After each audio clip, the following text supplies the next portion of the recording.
थाहा छ, डाक्टरले बताउनु अगाडि नै तपाईको खुट्टाले तपाईको बिरामीको बारेमा बताइसकेको हुन्छ।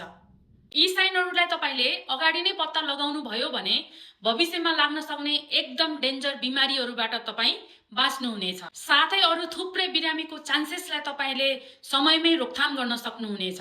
अब म तपाईहरुलाई 7 वटा साइनहरू बताउन गइरहेको छु, जसले तपाईलाई बताउनेछ तपाईको बडी डायबिटिजतिर गइरहेको छ या अगाडि नै तपाईको बडी डायबिटिज बनिसकेको छ। डायबिटिज रातारात हुँदैन।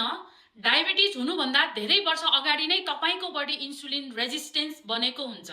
त्यसपछाडि प्री डायबिटिक अनि मात्र तपाई डायबिटिक पर्सन बन्नुहुनेछ।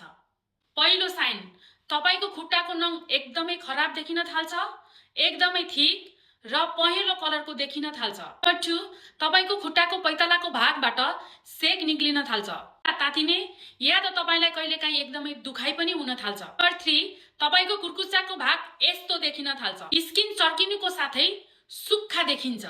तपाईको खुट्टाको भाग सुनिएर मोटो मोटो हुन थाल्छ र साथै तपाईको एङ्कलको साइडमा पनि यस्तो देखिन थाल्छ।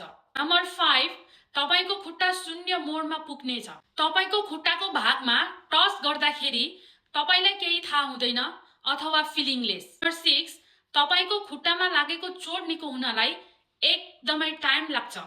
र लास्ट 1, तपाईको खुट्टाको स्पेशली बुढी औँलाको नङ एकदमै बाक्लो र घोप्टिएर मासुमा गाडिन थाल्छ। जतिखेर त्यो छुटिएर गाडिएको नङ बढ्न खोज्छ, त्यो समयमा तपाईलाई एकदमै धेरै पेन हुनेछ।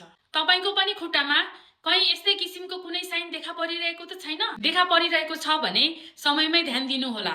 यस्तै हेल्थ इन्फर्मेसनको लागि यो आइडीलाई फलो र लाइक गर्न नभुल्नु होला है त।